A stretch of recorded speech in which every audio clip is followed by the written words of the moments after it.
Hello दोस्तों, welcome to timely itinerary. इस video में मैं आपके साथ मेरे नासिक ट्रिप की डिटेल्स शेयर करूंगा। इसमें मैं आपको बताऊंगा मैं नासिक कब और कैसे पहुंचा था, वहां पे घूमने लायक टूरिस्ट प्लेसेस कौन कौन सी हैं, कौन सी प्लेस में मैंने कितना समय बिताया था और ये सारी टूरिस्ट प्लेसेस मैंने कैसे कवर की थी। साथ ही मैं आपको बताऊँगा आप लोगों को नासिक का कितने दिन का ट्रिप प्लान करना चाहिए ताकि आप सारे टूरिस्ट प्लेसेस बड़े आराम से कवर कर सकें। साथ ही मैं अपने कुछ ऐसी टिप्स दूंगा ताकि आप वो गलती ना करें जो मैंने की थी। और वीडियो के अंत में मैं अपना टूर प्लान और इस ट्रिप में आए बजट के बारे में आपको बता दूंगा। तो दोस्तों, बिना किसी देर के शुरू करते हैं हमारा सफ़र।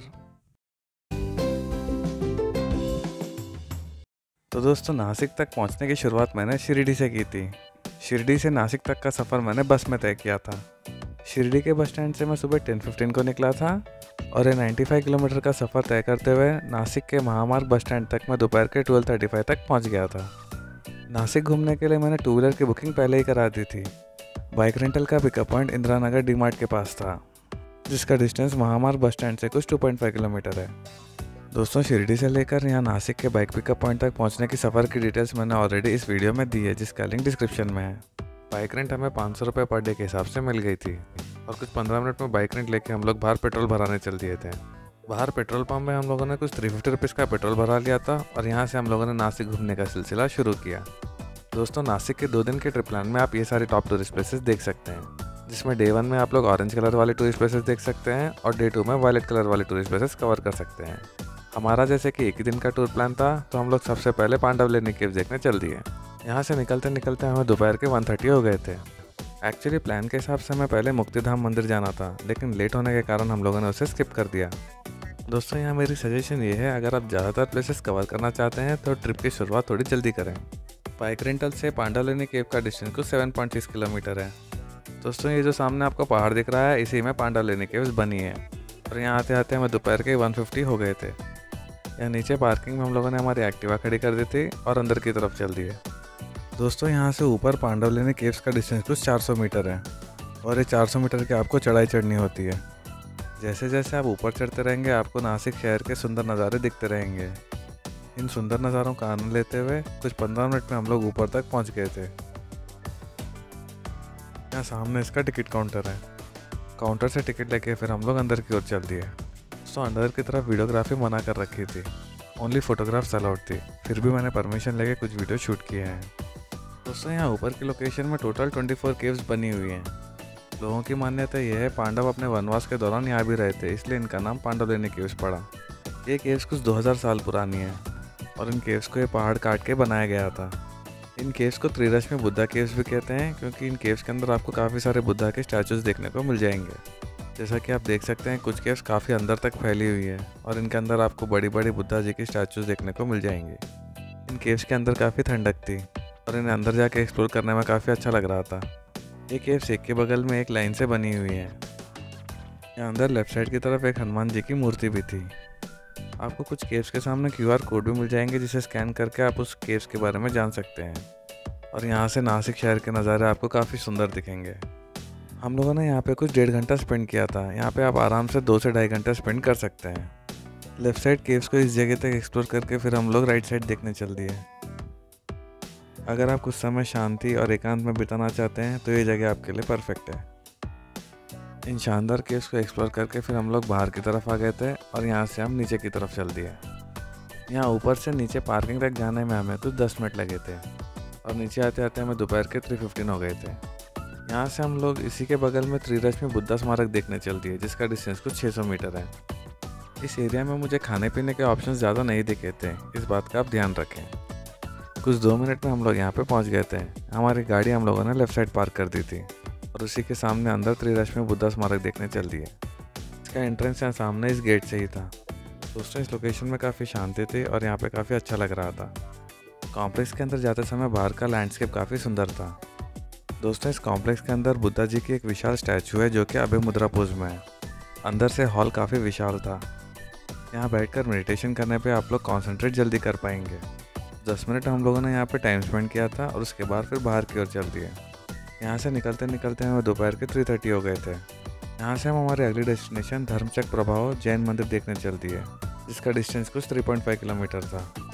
दोस्तों, मौसम काफ़ी साफ़ था, जिसकी वजह से गाड़ी चलाने में काफ़ी मज़ा आ रहा था। और यहाँ की रोड्स भी काफ़ी अच्छी थी। कुछ 10 मिनट में हम लोगों ने यह सफ़र तय कर लिया था और दोपहर के 3:40 तक जैन टेम्पल पहुँच गए थे। गाड़ी हम लोगों ने यहाँ मंदिर के एंट्रेंस के बाहर खड़ी कर दी थी और अंदर मंदिर देखने चल दिए। दोस्तों, यहाँ सिक्योरिटी के पास आपकी गाड़ी का नंबर और आपका मोबाइल नंबर पूछते हैं।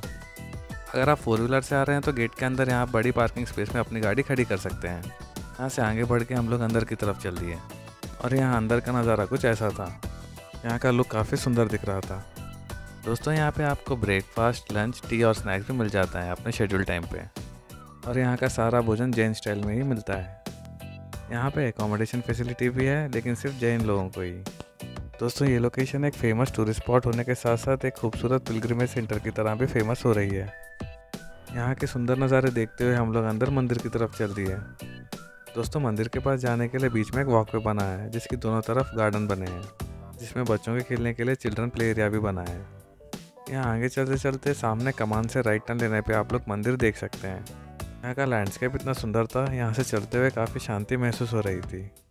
दोस्तों, मंदिर के अंदर मोबाइल फ़ोन और बैग्स अलाउड नहीं है, जिसे डिपॉजिट करने के लिए बाहर लॉकर बने हैं। धर्मचक्र प्रभाव तीर्थ मंदिर 3 स्टोरी में डिवाइडेड है। विशाल मंदिर के अंदर आपको जैन भगवान और जैन सेंट्स की काफ़ी सारी प्रतिमाएं देखने को मिल जाएंगी।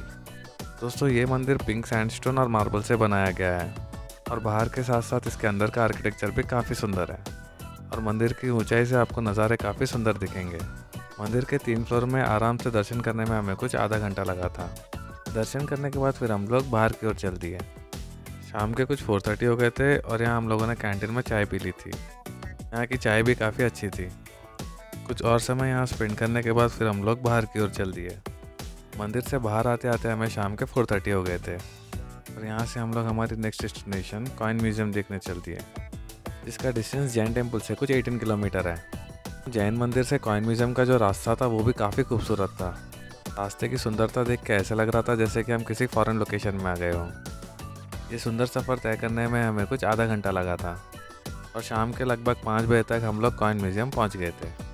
गाड़ी हम लोगों ने यहाँ सामने की तरफ ही पार्क कर दी थी और अंदर की तरफ चल दिए। दोस्तों, इस म्यूज़ियम का असली नाम शांति कृष्णा म्यूज़ियम है, जो कि अपने शॉर्ट नेम कॉइन म्यूज़ियम से काफ़ी फेमस है। म्यूज़ियम के अंदर घुसते टिकट काउंटर है और अंदर के नज़ारे कुछ ऐसे दिखते हैं।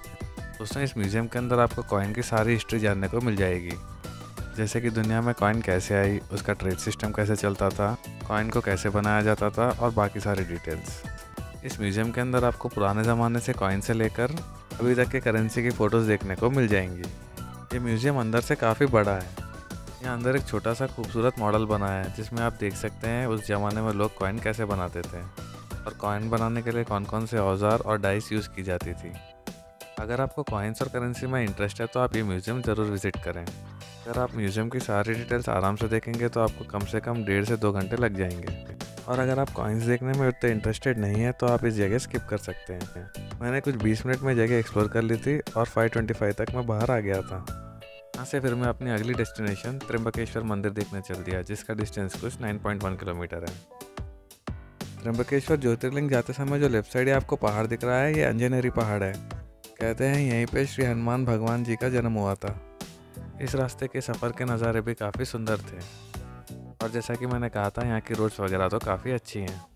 और ये 9 किलोमीटर का सफ़र तय करते हुए शाम के कुछ 5:45 तक हम लोग त्र्यंबकेश्वर ज्योतिर्लिंग के पास पहुँच गए थे।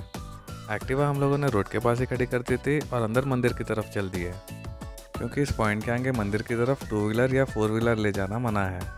और यहाँ से मंदिर के एंट्रेंस तक का डिस्टेंस कुछ 250 मीटर है और हम लोग भी ये मार्केट के नज़ारे देखते हुए मंदिर की तरफ बढ़ चले। हम लोग जैसे जैसे मंदिर के पास आ रहे थे, भीड़ भाड़ बढ़ती जा रही थी। आराम से चलते चलते कुछ 5 मिनट में हम लोग मंदिर के पास पहुंच गए थे और ये रहा लेफ्ट साइड मंदिर का नज़ारा। दोस्तों, मंदिर का ये जो एंट्रेंस है, ये वीआईपी एंट्रेंस है। मंदिर का जनरल एंट्रेंस लेफ्ट साइड की तरफ बना है गली के अंदर। दोस्तों, हम लोग सैटरडे के दिन आए थे। उस दिन भीड़ काफ़ी ज़्यादा थी, इसलिए हम लोगों ने वीआईपी पास ले ली थी 200 रुपीज़ की। वीआईपी पास लेके कुछ शाम के 6 बजे तक मैं लाइन में लग गया था, लेकिन रश इतना ज़्यादा था, हमें वीआईपी लाइन में भी दर्शन करने में 1.5 घंटे लग गए थे और शाम के कुछ 7:30 बजे तक हम लोग मेन मंदिर के अंदर घुस पाए थे। दोस्तों, ये ज्योतिर्लिंग भगवान शिव के 12 ज्योतिर्लिंगों में से एक है। यहाँ के ज्योतिर्लिंग की विशेष बात यह है, इसके 3 मुख हैं जो ब्रह्मा, विष्णु और महेश को दर्शाते हैं, इसलिए इस ज्योतिर्लिंग का नाम त्र्यंबकेश्वर पड़ा। शाम के कुछ 7:50 तक हम लोग मंदिर के बाहर आ गए थे और मार्केट घूमने लगे। रात के समय मार्केट में काफ़ी चहल पहल और जगमगाहट थी। यहाँ पे आपको खाने पीने के रेस्टोरेंट्स भी मिल जाएंगे। शाम में कुछ स्नैक्स लेने के बाद फिर हम लोग हमारी गाड़ी की तरफ चल दिए। मार्केट के सुंदर नज़ारे देखते हुए हम लोग आगे बढ़ते रहे। गाड़ी तक आते आते हमें रात के 8:10 हो गए थे और यहाँ से हम हमारी अगली डेस्टिनेशन रामकुंड देखने चल दिए, जिसका डिस्टेंस कुछ 31 किलोमीटर है। ये 31 किलोमीटर का डिस्टेंस तय करने में मुझे लगभग 1 घंटा लग गया था और रात के 9:15 तक हम लोग रामकुंड के पास पहुंच गए थे। गाड़ी बाहर खड़ी करके हम लोग अंदर कुंड देखने चल दिए।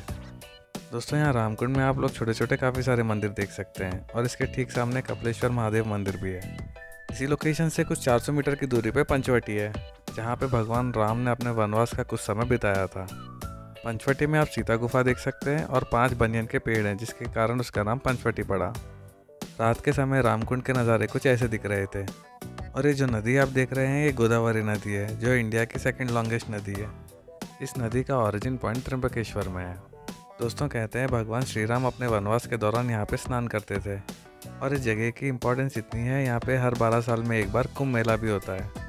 रात के समय यहाँ थोड़ा वक्त बिताकर काफ़ी अच्छा लग रहा था। दोस्तों, इसी लोकेशन से कुछ 4 किलोमीटर के डिस्टेंस में तपोवन भी है, जहाँ लक्ष्मण जी ने शूर्पणखा की नाक काटी थी।